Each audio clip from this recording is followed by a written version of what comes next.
नमस्कार, मैं हूं अनुपम। इस वक्त के बुलेटिन के साथ राम मंदिर शिलान्यास का 1 साल आज हो गया है। आज अयोध्या में राम मंदिर के शिला पूजन का 1 साल पूरा हो चुका है। इस मौके पर उत्तर प्रदेश के मुख्यमंत्री योगी आदित्यनाथ अयोध्या जाएंगे। वो रामलला के दर्शन करेंगे। सीएम योगी रामकथा पार्क भी जाएंगे और विशेष अनुष्ठान में भी शामिल होंगे। सीएम योगी यात्री निवास में संतों से भी मुलाकात कर सकते हैं। इस मौके पर रामलला के लिए विशेष पोशाक तैयार की गई है। फैशन डिजाइनर मनीष त्रिपाठी ने रामलला और राम दरबार के लिए स्पेशल खादी के वस्त्र भेजे हैं। इस मौके पर 56 भोग का प्रसाद भी भक्तों को बांटा जाएगा। और आइए अब आपको दिखाते हैं 4 तस्वीरें जिसमें आप देख सकते हैं कि राम मंदिर शिलान्यास के 1 साल पूरा होने पर अयोध्या को दुल्हन की तरह सजाया गया है और संतों में भी मंदिर निर्माण को लेकर उत्साह देखा जा रहा है। वहीं रामलला के भोग के लिए 56 भोग तैयार किया गया है। साथ ही विशेष अनुष्ठान में शामिल होने के लिए सीएम योगी भी आज अयोध्या पहुंच रहे हैं।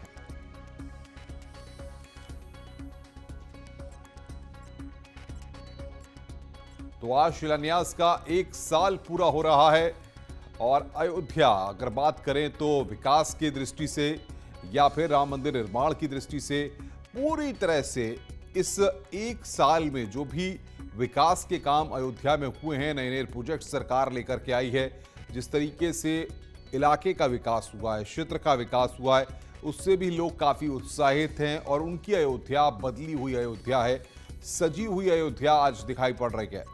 और बातचीत करने के लिए निमिष गोस्वामी हमारे संवाददाता अयोध्या से इस वक्त हमारे साथ सीधे जुड़ रहे हैं। निमिष, खास पल है, खास मौका है, क्या तैयारियां वहां पर हैं और कितने बजे से कार्यक्रमों की शुरुआत होनी है? जी अनुपम, सबसे पहले 12:15 बजे सीएम अयोध्या पहुंचेंगे, जहां पर अन्न महोत्सव कार्यक्रम का शुभारंभ करेंगे। पूरे प्रदेश में मुख्यमंत्री अयोध्या से ही अन्न महोत्सव का शुभारंभ करेंगे। लगभग 2 घंटे इस कार्यक्रम में रहेंगे और जो अंत्योदय और पात्र गृहस्थी के राशन कार्ड होल्डर हैं, जो गरीब और पात्र लोग हैं, उनको मुफ्त में राशन मुहैया कराएंगे। इस दरमियान सीएम के कार्यक्रम से भी वर्चुअल तौर पर सीएम यहाँ से जुड़ेंगे और पीएम के संबोधन को सुनेंगे। लगभग 2 घंटे वो वासुदेव घाट स्थित एक दुकान चिन्हित है अरुण त्रिपाठी की, वासुदेव घाट पर, वहां पर ये मौजूद रहेंगे और वहीं पर लाभार्थियों से संवाद स्थापित करेंगे, साथ ही उनको राशन वितरण करेंगे। उसके बाद 2:15 बजे के आसपास वो श्री राम जन्मभूमि परिसर जाएंगे, जहां पर रामलला के भूमि पूजन का 1 वर्ष पूरा होने के उपलक्ष्य में जहां पर दर्शन पूजन करेंगे और साथ ही जो वैदिक अनुष्ठान है, जो मंदिर में अनुष्ठान, उन तमाम अनुष्ठान में शामिल होंगे। लगभग 15 मिनट वो राम जन्मभूमि परिसर में रहेंगे। उसके बाद फिर संतों से मुलाकात का एक छोटा सा कार्यक्रम है और फिर वो अपने गंतव्य के लिए रवाना होंगे। लेकिन इस दरमियान अयोध्या को अनुपम बताया जाए तो जिस तरीके से सजाया गया है, पूरे अन्न महोत्सव के जगह जगह बैनर लगे हैं, पोस्टर लगे हैं, साथ ही राम जन्मभूमि भूमि पूजन को लेकर भी लोगों में बड़ा उत्साह है, चाहे वो संत समाज हो, चाहे वो फिर आम जनमानस हो, सबके लिए यह बहुत ही विशेष अवसर है अनुपम। जिस 1 वर्ष पूरा हो चुका है और 500 वर्षों का एक इतिहास रामलला के मंदिर की आस लोगों को थी और आज वो पूरी होती दिख रही है, बुनियाद भरी जा रही है। सभी को इंतजार है जब राम मंदिर पूरा बन करके तैयार होगा और बड़ी संख्या में लोग दर्शन करने के लिए वहां पर पहुंचेंगे। निमिष, आपका बहुत बहुत शुक्रिया हमारे साथ जुड़ने के लिए और तमाम अपडेट्स देने के लिए। आगे भी दिन भर आपसे अपडेट लेते रहेंगे। आगे बढ़ते हैं। उत्तर प्रदेश में आज अन्न महोत्सव मनाया जाएगा। पीएम मोदी वीडियो कॉन्फ्रेंसिंग के जरिए अयोध्या से इसकी शुरुआत करेंगे। सीएम योगी भी रामनगरी में रहेंगे और मुफ्त राशन बांटेंगे। पूरे राज्य में 80 लाख से ज्यादा लोगों को राशन बांटने का लक्ष्य रखा गया है।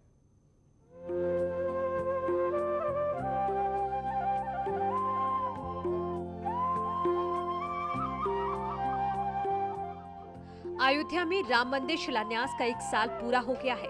2020 में 5 अगस्त को प्रधानमंत्री मोदी ने राम मंदिर की नींव रखी थी।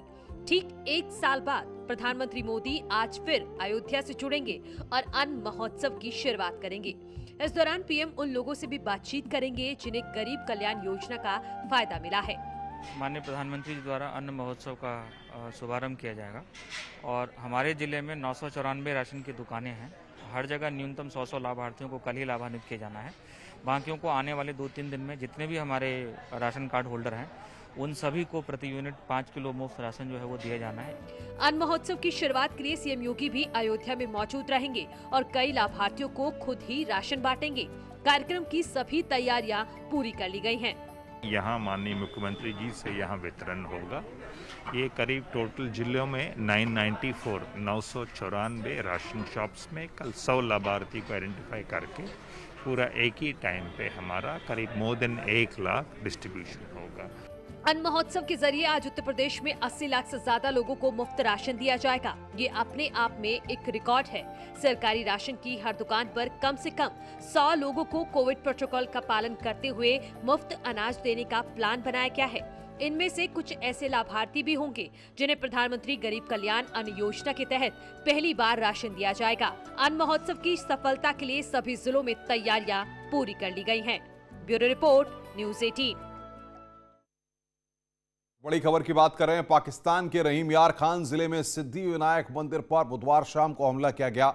बताया जा रहा है कि विवादित फेसबुक पोस्ट के बाद इलाके में तनाव हुआ है। इसके बाद भीड़ ने मंदिर पर हमला कर दिया और मंदिर में मूर्तियों को तोड़कर आग लगा दी।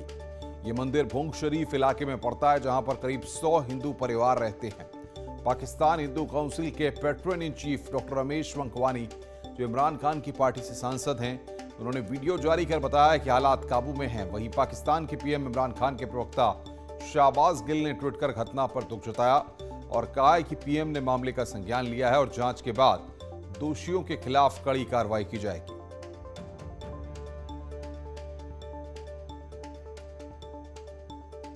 जब उनको मॉब को देखा तो पुलिस भी वहां से चली गई। पुलिस के जाने के बाद मैंने रेंजर्स के लिए कोशिश की कि रेंजर्स आ जाए, फौज आ जाए, और वो जब तक पहुंचे तब तक मंदिर को जो है तोड़ दिया गया और मंदिर को आग भी लगा दी गई। वहां पे 100 हिंदू कम्युनिटी के घर हैं, मगर अभी इस वक्त चीजें जो है वो कंट्रोल में है। आगे बढ़ते हैं। नई दिल्ली स्थित कॉन्स्टिट्यूशन क्लब सभागार में युवा चेतना के द्वारा कोविड-19 वर्तमान परिदृश्य और भविष्य की स्थितियों पर सेमिनार का आयोजन किया गया।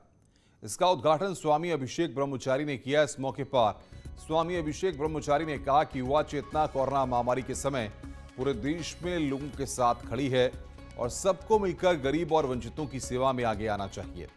मुख्य अतिथि भारत के लोकपाल जस्टिस पिनाकी चंद्र घोष ने कहा कि न्यायपालिका ने भी पूरी मुस्तैदी से महामारी के समय जनता के लिए काम किया है। साथ ही पीएम मोदी और सरकार भी पूरी चिंता के साथ लोगों के लिए कोरोना काल में काम कर रही है। जस्टिस घोष ने कहा कि युवा चेतना ने कोविड काल में अद्भुत काम किया है। विशेष अतिथि नीति आयोग के सीईओ अमिताभ कांत ने कहा कि मोदी सरकार ने कश्मीर से कन्याकुमारी तक लोगों के लिए कोविड काल में काम किया है। सेमिनार की अध्यक्षता करते हुए युवा चेतना के राष्ट्रीय संयोजक रोहित कुमार सिंह ने कहा कि हम बिना भेदभाव के लगातार पूरे देश में कोविड काल में लोगों के सहयोग में खड़े हैं। सेमिनार को संबोधित करते हुए सर गंगाराम हॉस्पिटल के चेयरमैन डॉक्टर डीएस राणा ने कहा कि मरीज प्राथमिकता हैं। डॉक्टर राणा ने कहा कि कोविड काल में जागरूकता की भी आवश्यकता है। वहीं दिल्ली विश्वविद्यालय के कुलपति डॉक्टर पीसी जोशी ने कहा कि कोरोना काल में हमने ऑनलाइन शिक्षा पद्धति के माध्यम से पढ़ाई शुरू की है। इस अवसर पर युवा चेतना के द्वारा पिछले 2 साल में उनके द्वारा किए हुए सेवा कार्य का ई बुकलेट भी जारी किया गया। युवा चेतना लगातार महामारी कोरोना के काल में गांव से लेकर शहर तक, राज्य से लेकर देश की राजधानी तक पूरी सक्रियता के साथ गरीब और वंचित वर्ग के बीच में काम कर रही है। हमारा लक्ष्य है कि कोई भी ऐसा व्यक्ति जो गरीब है, जो जरूरतमंद है, वो भूखा न सोए। हम जगह जगह लोगों को जागरूक कर रहे हैं। हमने वेबिनार और सेमिनार के माध्यम से गांव की जनता को जागरूक करने का प्रयास किया है। हम लोगों ने मंथन किया है कि आखिर क्या और किया जा सकता है इस महामारी से लड़ने के लिए, कैसे देश को बचाया जा सकता है, देश को समृद्ध किया जा सकता है। कानपुर में जिला सहकारी बैंक घोटाले में 2 और अधिकारियों को निलंबित कर दिया गया है। पूरा मामला किदवई नगर स्थित सहकारी बैंक का है, जहां सीसीटीवी कैमरे और नोट गिनने वाली मशीन की खरीदारी में टेंडर प्रक्रिया न अपनाने पर सहकारी बैंक के 3 अधिकारियों के निलंबन के बाद 2 अन्य अधिकारी निलंबित कर दिए गए हैं। इससे कानपुर शाखा में हड़कंप मच गया है। आया हूँ तो इसलिए प्रकरण के विषय में मुझे बात ज़्यादा नहीं मालूम है। बस ये है कि यहाँ पे सीसीटीवी कैमरे की सप्लाई हुई थी, उसी के विषय में कुछ शिकायत हुई थी, उसी पे जांच हुई है। मानकों को ताक पर रखकर नियमों को दरकिनार करके जिला सहकारी बैंक के अधिकारियों ने अपनी मिली भगत करके 3 वर्ष पूर्व यहाँ CCTV camera, money counting machine समेत कई चीज़ों की आपूर्ति की, जिसमें न तो विज्ञापन निकला और न ही टेंडर। जिसके बाद कर्मचारी संघ के नेताओं ने इसकी शिकायत की 3 वर्ष तक चली एक लंबी जांच के बाद मुख्य कार्यपालक, उप महाप्रबंधक समेत 3 लोगों को शासन ने सस्पेंड कर दिया, जिसके बाद से इस ब्रांच में हड़कंप मचा हुआ है। अब देखना ये होगा कि जब जांच का दायरा और आगे बढ़ेगा तो किन किन लोगों का नाम और सामने आता है। विजिलेंस आशीष पांडे के साथ अमित गंजू, न्यूज़ 18 कानपुर। मुरादाबाद में न्यूज़ 18 की खबर का बड़ा असर हुआ है। यहां पर इंदिरा चौक के चौकी प्रभारी सुएब खान को सस्पेंड कर दिया गया है। सुएब खान ने बदायूं में एक कार्यक्रम के दौरान सरकारी पिस्टल से हर्ष फायरिंग की थी। न्यूज़ 18 ने इस खबर को प्रमुखता से दिखाया था, जिसके बाद एसएसपी ने मामले का संज्ञान लिया और आरोपी दरोगा शुएब खान को निलंबित कर विभागीय कार्रवाई के भी आदेश दे दिए गए।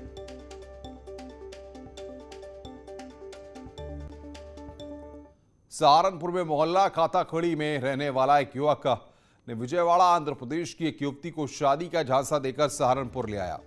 युवती ने शादी की जिद की तो उसे घुमाने के बहाने हथनीकुंड बैराज पर ले गया और यमुना नदी में धक्का दे दिया। आंध्र प्रदेश पुलिस युवती की तलाश में सहारनपुर पहुंची। पुलिस ने आरोपी और उसके दोस्त को हिरासत में लेकर पूछताछ की तो पूरी घटना का खुलासा कर दिया।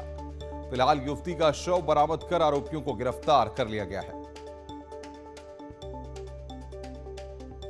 उसकी लाश कई दिन से खोजी जा रही थी। आज वो लाश यमुना नदी पे बेहट के पास मिली है, झाड़ियों में फंसी हुई थी और यहाँ की लोकल पुलिस और जो आंध्र प्रदेश से पुलिस की टीम आई है उसमें जो भी विधिक कार्रवाई है सब की जा रही है। इसमें जो भी मुलजिम था सभी को अरेस्ट कर लिया गया है और जो मृतका है उसके परिजन भी यहाँ पे आ गए हैं। आगे बढ़ते हैं। राज्यपाल आनंदीबेन पटेल आज हरदोई के दौरे पर आ रही हैं, जहां वे 3 कार्यक्रमों में शिरकत करेंगी। राज्यपाल के दौरे को देखते हुए प्रशासन ने सभी तैयारियां पूरी कर ली हैं। वहीं नगर पालिका ने भी उनके आगमन को देखते हुए उनके रूट का सौंदर्यीकरण किया गया है। राज्यपाल सुबह 10 बजे हरदोई पहुंचेंगी और उसके बाद कृषि विज्ञान केंद्र का दौरा करेंगी और उसके बाद जिला प्रशिक्षण केंद्र जाएंगी।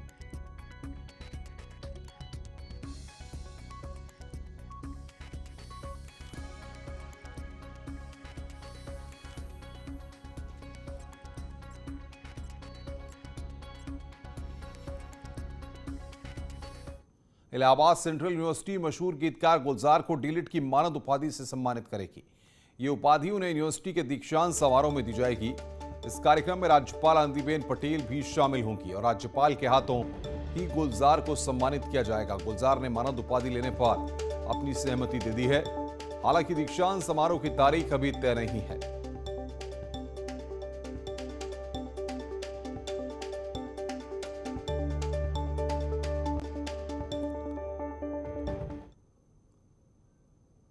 खबरें और भी हैं, फिलहाल रुक रहे हैं यहां पर एक ब्रेक के लिए। ब्रेक के बाद जल्द हाजिर होंगे।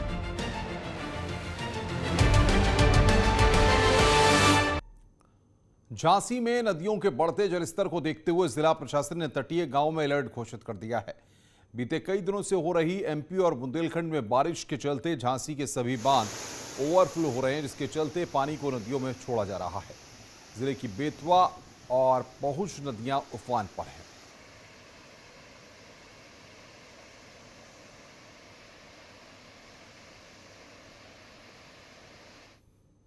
नदियाँ हैं मुख्य रूप से दसाम नदी है, पहुँच नदी है और बेतवा नदी है। बेतवा नदी पे माता टीला बांध से लगभग 1 लाख क्यूसेक की पानी हर 12 घंटे को हम लोग ने रिलीज़ किया था और उसके बाद डुकमा से भी लगभग 90,000 क्यूसेक की जो पानी है उसको रिलीज़ कर दिया। इटावा की चंबल नदी भी उफान पर है। चंबल घाटी के ऐतिहासिक भारेश्वर मंदिर की सीढ़ियां भी पानी में डूब गई हैं। बढ़ते सैलाब को देखकर लोग दहशत में हैं। साथ ही अंदाजा लगाया जा रहा है कि सावन में शिव भक्त भारेश्वर मंदिर में दर्शन भी नहीं कर पाएंगे।